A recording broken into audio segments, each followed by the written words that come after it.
एक वजह आप अपने और अपने बच्चों के विकास के लिए वोट देते हैं, दूसरा आप राजनीति में भागीदारी के लिए वोट देते हैं, तीसरा आप अपने राजनीतिक विरोधी को हराने के लिए वोट देते हैं।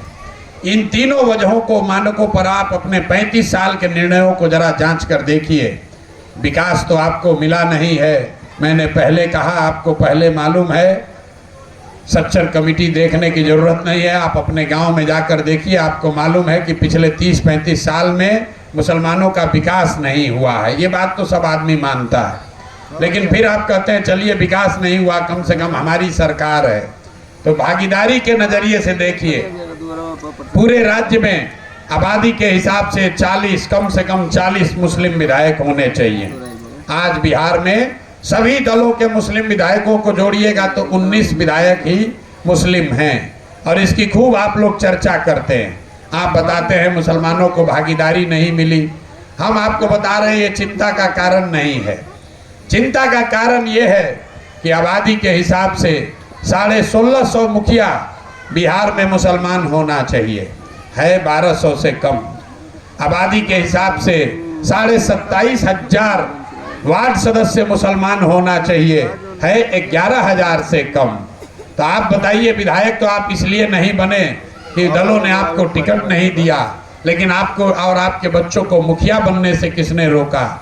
आप वार्ड सदस्य क्यों नहीं बने?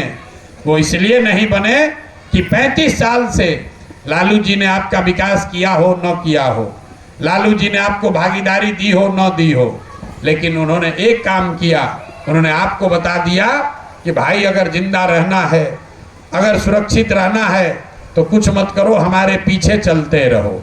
अपने बच्चों के लिए पढ़ाई मत मांगो, रोजगार मत मांगो, राजनीति में हक मत मांगो, हिस्सेदारी मत मांगो, हमारे पीछे चलते रहो। यहाँ जितने मुसलमान हैं अपने आप को मुसलमान कम और अल्पसंख्यक ज़्यादा बताते हैं। पूरा इस्लाम 5 किताबों पर मेरी जानकारी के हिसाब से टिका हुआ है, और उन 5 किताबों में कहीं पर भी इस्लाम में आपको अल्पसंख्यक नहीं बताया गया है। ये शब्द कहाँ से आया? भाई अल्पसंख्यक कोई जाति धर्म है ही नहीं। आप मुसलमान हैं लेकिन अपने आप को अल्पसंख्यक बताते हैं, ऐसा क्यों? ये मानसिकता है, अल्पसंख्यक बहुसंख्यक मानसिकता है। जो लोग भी अपने को अल्पसंख्यक बताते हैं उसका परिभाषा जाकर पढ़िएगा, उसमें लिखा हुआ है कि अल्पसंख्यक का मतलब वो जहां समाज ये मान ले, स्वीकार कर ले कि हम अपने विकास के लिए, अपनी सुरक्षा के लिए, अपने तरक्की के लिए किसी बहुसंख्यक समाज के पीछे ही हम चलेंगे। ये बात जब आप स्वीकार कर लेते हैं तब अपने आप को अल्पसंख्यक बताते हैं। तो ये जो राजनीतिक बंधुआ मजदूरी आपके दिमाग में लालू जी ने घुसा दिया, यही वो कारण है कि आपके समाज के बच्चे वार्ड सदस्य का भी चुनाव नहीं लड़ते हैं, मुखिया सरपंच भी नहीं बनना चाहते हैं। आपको लगता है भैया हम लोग खड़ा होंगे, कोई हम जीते ही नहीं सकते हैं, क्या फ़ायदा है, इससे अच्छा है दूसरा ही काम करो। तो धीरे धीरे 35 साल में आपकी राजनीतिक भागीदारी ही सिर्फ कम नहीं हुई, राजनीति में आपके बच्चों का आना कम हो गया, इसीलिए लीडरशिप भी खत्म हो गई। वही 2-4 लोग पुराने हैं, वही चले आ रहे हैं, जो राजद का झंडा धोते हैं, वही मुसलमानों का लीडर है। अब तीसरी वजह है, आप वोट देते हैं भाजपा को हराने के लिए। तो इसी को जांच लीजिए, भैया विकास नहीं मिला, भागीदारी भी नहीं मिली, कम से कम भाजपा को हरा दें। तो 1989 से आप भाजपा को वोट दे, राजद को वोट दे रहे हैं। 1989 से लगातार, तब ना ओवैसी आए न जनसुराज आया, आपका वोट बटा नहीं, आपने लालटेन को किरासन तेल बनकर उसको वोट दिया।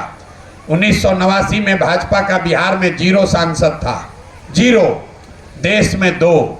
आज भाजपा का देश में 240 सांसद है, बिहार में गठबंधन का 30 सांसद है। तो आपको विकास मिला नहीं, भागीदारी मिली नहीं, और आप भाजपा को हरा नहीं पाए। लेकिन आप लोग कहते हैं हम लोग बड़ा इमोशनल कौम हैं, जिसका हाथ पकड़ लिया उसी का पकड़ कर चलते रहेंगे। तो भाई आपके इस्लाम में ये कहाँ बताया गया? ये भी आप इस्लाम में जो बात बताई गई है उसका उलट कर रहे हैं। आपको बताया गया है कि आपको बैठ के मशवरा करना है, रास्ता आगे का न दिखे तो मशवरा करना है, आगे के रास्ते में समझकर बात करके निर्णय लेना है, और आप हाथ पकड़कर चले जा रहे हैं। और आप कहते हैं जितने यहाँ मुसलमान हैं, आपको कहा गया है कि हक और बातिल में आपको हक के साथ रहना है, आपको हक के साथ खड़ा होना है। और मुसलमान क्या कर रहा है? आप हक की बात नहीं कर रहे हैं, आप तादाद की बात कर रहे हैं। जितने लोग बैठे हैं दिन रात यही गणना कर रहे हैं, किसका तादाद जाता है, कौन हम लोग को भाजपा को हराएगा। अरे भाई, अगर इस्लाम को शुरू करने वाले आपके सबसे बड़े नबी, अगर उन्होंने तादाद की चिंता की होती तो इस्लाम तो शुरू ही नहीं होता। इस्लाम जब शुरू हुआ, जब इसकी बुनियाद पड़ी, तब तो दो लोगों ने शुरू किया, तादाद तो उनके विरोध में थी। लेकिन आप इस्लाम को मानने वाले लोग हक को छोड़कर तादाद के साथ हो गए हैं। और उस तादाद का नेता, वो तादाद अगर बातिलों का भी तादाद है तो भी आपको दिक्कत नहीं है। आपको तादाद दिखना चाहिए जिन लोगों ने आपके बच्चों का हक लूटा है, आपको बर्बाद कर दिया, 30-35 साल से आपके लिए कुछ नहीं किया, लेकिन उसकी तादाद बड़ी दिखती है। आपको दिखता है ये भाजपा को हरा देगा, तो उस बातिल के साथ भी चलने में आपको गुरेज नहीं है। तो भैया आपका दुर्दशा नहीं होगा तो किसका दुर्दशा होगा? आप लोग कहते हैं भैया हम लोग अकेले क्या करेंगे, हम लोग तो 18% ही हैं, किसी के पीछे तो चलना पड़ेगा। मेरे भाई लालू यादव के जाति की संख्या कितनी है? 15%। नीतीश कुमार के जाति की संख्या कितनी है? 2%। प्रशांत किशोर के जाति की संख्या कितनी है? 3%। तो लालू यादव खड़ा होकर काम कर सकते हैं, नीतीश कुमार नेता बन सकते हैं, प्रशांत किशोर नेता बन सकते हैं, तो 18% आबादी वाले राज्य समाज में कोई लड़का खड़ा क्यों नहीं हो रहा है कि भैया हमको भी नेतृत्व करना है? ये आपकी परेशानी है। वो इसलिए नहीं खड़ा हो रहा है कि आज का मुसलमान जद्दोजहद नहीं करना चाहता है। आपको ये बताया गया है जीवन में बिना जद्दोजहद के कुछ भी हासिल नहीं होगा। लेकिन आज का मुसलमान क्या कहता है? कोई आ जाए, कोई रहनुमा आ जाए, चलो लालू ने ठगा, प्रशांत किशोर आ जाए तो आप प्रशांत किशोर के पीछे कुछ दिन चलिएगा, फिर प्रशांत किशोर ठगेंगे, फिर दूसरे के पीछे जाइएगा। अरे भाई, अगर किसी के पीछे चलने से आपका भला होता तो पैगंबर साहब ने आपको कहा होता कि सही आदमी का चुनाव करो, उसके पीछे चलो। उन्होंने ये नहीं कहा। आपको इस्लाम में कहा गया जीवन में कुछ हासिल करना है तो जद्दोजहद करना पड़ेगा। बिना जद्दोजहद के कुछ नहीं होने वाला। किसी के पीछे चलिएगा कुछ नहीं मिलने वाला, कुछ नहीं मिलने वाला है। और आप हक को छोड़कर जब भी तादाद का हिस्सा बनेंगे आपका नुकसान होगा ही होगा। ये बात प्रशांत किशोर नहीं बता रहे हैं। इस्लाम ही एक ऐसा धर्म है, जहाँ तक मैं समझता हूँ, इसमें सीधी सीधी बातें लिखी हुई हैं, आपको करना क्या है और क्या नहीं करना है। और जीवन का कोई ऐसा पहलू नहीं है जिसके बारे में इस्लाम में बताया नहीं गया है कि आपको क्या करना है। राजनीति के लिए, सामाजिक जीवन के लिए भी इस्लाम में सीधी बात बताई हुई है। आपको हक के साथ रहना है, आपको अपने बच्चों की चिंता करनी है, आपको अपने सही रहनुमाओं का चुनाव करना है, आपको जद्दोजहद करना है। आप वो सब बात छोड़कर इन सारे बातों से आपने किनारा कर लिया, आप तादाद का हिस्सा हो गए, इसीलिए ये दुर्दशा है। और आपको लग रहा है कि किसी को वोट देने से सुधर जाएगा। आप जनसुराज को वोट दीजिएगा, उससे क्या होगा? अगर जनसुराज यहाँ जीत भी जाए उससे क्या होगा? क्या आपकी गरीबी दूर हो जाएगी?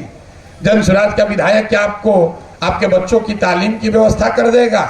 विधायक का कितना ताकत होता है? विधायक कुछ नहीं कर सकता है, बहुत होगा तो वो नाली गली बनवा देगा। मेरे भाई, किसी को जिताने हराने से आपका दशा नहीं सुधरेगा। दशा तब सुधरेगी जब यहाँ की व्यवस्था में आपका हिस्सेदारी हो, और वो हिस्सेदारी तब होगी जब आप राजनीति में आइएगा। जब आप राजनीति में है ही नहीं तो आपको पूछेगा कौन? आपको तो किसी न किसी के पीछे ही चलना है। जब तक हमारा मन होगा, जब तक कांग्रेस को अच्छा लगा आपको अपने पीछे रखा। जब भागलपुर में दंगा हो गया उन्होंने आपकी चिंता नहीं की। जब तक लालू जी के साथ आपको अच्छा लगा आप रहे। अब लालू जी कहते हैं भैया ये लोग जाएगा कहाँ? अब तो ये भाजपा के डर से हमको देगा ही वोट, काम करे चाहे न करे। मुसलमानों की दशा देखिए, आप हक की बात कर रहे हैं, काम की बात कर रहे हैं। मुसलमानों की हालत तो इतनी खराब है कि आपके गांव में कोई वोट मांगने भी नहीं आ रहा है। आजकल लोकसभा का चुनाव हुआ होगा, हम दावा कर सकते हैं आपसे कोई वोट मांगने नहीं आया होगा। अगर कोई गलती से आ भी जाए तो मुसलमान खुद कहते हैं हम 10 राज्य में चुनाव कराए हैं। मुसलमान लोग कहता है अरे भैया हमारे यहाँ क्यों आए हैं, हम तो आपके साथ हइये हैं, आप अपना हिंदू वोट समेटिए, किसी तरह भाजपा को हराइए। तो मेरे भाई कोई आपसे अगर हाथ जोड़ रहा है कि हमको वोट दो, वो भी आप चाहते हो हमसे कोई मांगने ना आए, हम तो आपके बंधुआ मजदूर हैं ही, हम तो आपको देबे करेंगे, आप अपना वोट बटोरिए। जब आपका ये एटीट्यूड है, ये आपकी सोच है, तो आपके समाज का भला कैसे होगा? नहीं हो सकता है। आप चाहे जो भी प्रयास कर लें, जब तक इन बुनियादी बातों को आप नहीं सुधारिएगा तब तक भला होने वाला नहीं है। जन स्वराज को वोट दीजिए मत दीजिए, जिसको मन है उसको वोट दीजिए, लेकिन इस बात को लेकर समाज में बैठिए, मशवरा कीजिए। गांधी ने इस देश को आज़ाद कराया, गांधी जी ने इस देश को आज़ाद कराया। उन्होंने आपके हमारे पूर्वजों से वोट लेकर देश आज़ाद नहीं कराया, उन्होंने समाज को जगाया। गांधी जी ने समाज को जगाया, गांधी आगे आगे चले, पीछे से पूरा समाज चला, हिंदू मुसलमान अगड़ा पिछड़ा सब खड़े हुए, तब न देश को आज़ादी मिली। आपने राजनीति को खाली वोट देने का ओकेजन बना लिया है। आपके लिए राजनीति क्या है? वोट के 2 दिन पहले जगो, पता करो तादाद किधर है, कौन भाजपा को हरा रहा है, उसको जाकर वोट दे दो। अब वोट देने के बाद फिर कहानी खत्म। राजनीति में आपकी कोई भागीदारी ही नहीं है, ना बौद्धिक, ना आर्थिक, ना संख्या के हिसाब से, ना आपके लोग हैं, ना आपका विचार है, ना आपका पैसा है। राजनीति में आप कुछ कर ही नहीं रहे। आपकी लड़ाई है किसी और से और आप समझ रहे हैं कि आप लड़ रहे हैं भाजपा से। जिससे भी आप पूछिए बोलता है भैया भाजपा से बड़ा लड़ाई है, किसी तरह भाजपा को हराना है। आपको तो ये भी नहीं समझ में आ रहा है कि आपकी लड़ाई है किससे। मेरे भाई आपकी लड़ाई भाजपा से नहीं है, भाजपा से आपकी लड़ाई नहीं है, आपकी लड़ाई है संघ से, जो भाजपा जैसे दल को पैदा करता है। आपको मोदी से डरने की जरूरत नहीं है, आपको संघ की विचारधारा से डरने की जरूरत है, क्योंकि वो विचारधारा मोदी पैदा करता है, वो विचारधारा से योगी पैदा होते हैं। अगर आपको लड़ना है, संघ कोई गांधी मैदान में रैली करके नहीं बना, संघ कोई वोट देकर एक दिन एक चुनाव के लिए नहीं बना। संघ को बनाने वाले लोगों ने, उस विचारधारा के मानने वाले लोगों ने 50 बरस से 3 पीढ़ियों ने गांव-गांव जाकर संघर्ष करके, जद्दोजहद करके अपनी विचारधारा को घर घर फैलाया है। तब उसकी ताकत है कि वो भाजपा जैसे दल को जन्म देता है। आप यहाँ जितने मुसलमान बैठे, जो कहता है भैया सुनने के बाद सब, अरे भाई कुछ हो चाहे नहीं, किसी तरह मोदी से छुटकारा हो जाए। आपको याद दिलाना चाहते हैं, आज से 15 साल पहले, 10 साल पहले मुसलमानों से अगर कोई पूछता तो लोग कहता भैया वाजपेयी तो ठीक है, आडवाणी से बड़ा डर लगता है, आडवाणी से किसी तरह निपटारा हो जाए तो अच्छा जीवन सुखी हो जाएगा।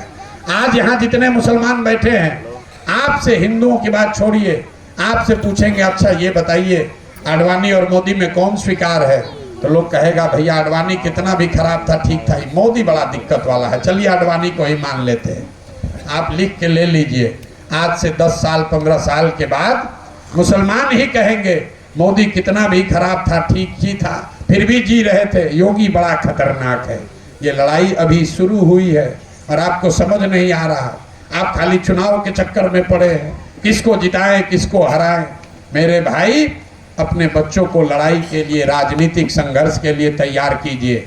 आप यतीम खाने चलाते हैं, मदरसे चलाते हैं, लेकिन इस पूरे देश में कहीं भी राजनीतिक प्रशिक्षण का कोई व्यवस्था मुसलमानों के लिए नहीं है। जिस संघ से आपकी लड़ाई है वो हर दिन 1 लाख शाखा लगाता है, 1 लाख जगहों पर संघ की शाखा लगती है, वहाँ बच्चों को उनके विचारधारा से जोड़ा जाता है। और आप सोच रहे हैं कि कोई रहनुमा ऊपर से गिर जाए और हमको, हमारे बच्चों का भला कर दे, कैसे हो सकता है? तो जन स्वराज आपके वोट के लिए नहीं आया है। 2 चीज हम जरूर मांग रहे हैं, आप इस बात को समझिए, हम आपसे आपकी दुआ मांग रहे हैं। दुआ इसलिए मांग रहे हैं कि आपकी दुआ से ही ये व्यवस्था बन सकती है। और दूसरा आपसे ये कह रहे हैं कि आपके समाज के बीच से जो भी बच्चे हैं जो राजनीति करना चाहते हैं, उनके पास साधन नहीं है, पैसा नहीं है, उनके बाबूजी विधायक मंत्री नहीं है, लेकिन उनमें सलाहियत है, जज्बा है, उन बच्चों को आप जोड़िए जन स्वराज से। ये जन स्वराज का संकल्प है। आपके उन बच्चों को हम प्रशिक्षण भी देंगे, अपने खर्चा से उसको प्रशिक्षण भी देंगे और समय आने पर उसकी क्षमता के अनुसार उसको चुनाव भी लड़ाएंगे। जन ने अफाक अहमद को किसी किसान के बेटे को अपने खर्चा से लड़ाकर एमएलसी बनाया है। 75 साल के बिहार के इतिहास में 75 साल के बिहार के इतिहास में आज तक स्नातक और टीचर का कोई एमएलसी मुसलमान नहीं बना है। वहाँ 30 वर्ष से तो केदार पांडे ही होते थे एमएलसी, उनको हटाकर हमने अफाक अहमद को जनसुराज ने लड़ाया है और वो आज एमएलसी हैं।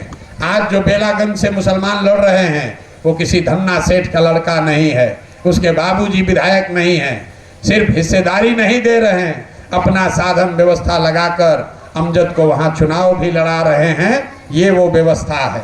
अगर गोडसे की विचारधारा से लड़ना है तो एक ही उपाय है, गांधी की विचारधारा को फिर से पुनर्जीवित कीजिए, तभी बात बनेगी। न तो MYPY करते रहिएगा, जीवन में कभी सफलता नहीं मिलेगी। ये जो प्रयास हमने शुरू किया है, ये एक लाइन में, एक पंक्ति में आज़ादी से पहले जो महात्मा गांधी की व्यवस्था थी, जिसमें अगड़े पिछड़े हिंदू मुसलमान सब ने मिलकर देश की आज़ादी के लिए लड़ाई लड़ी थी, वही व्यवस्था बनाने का प्रयास कर रहे हैं।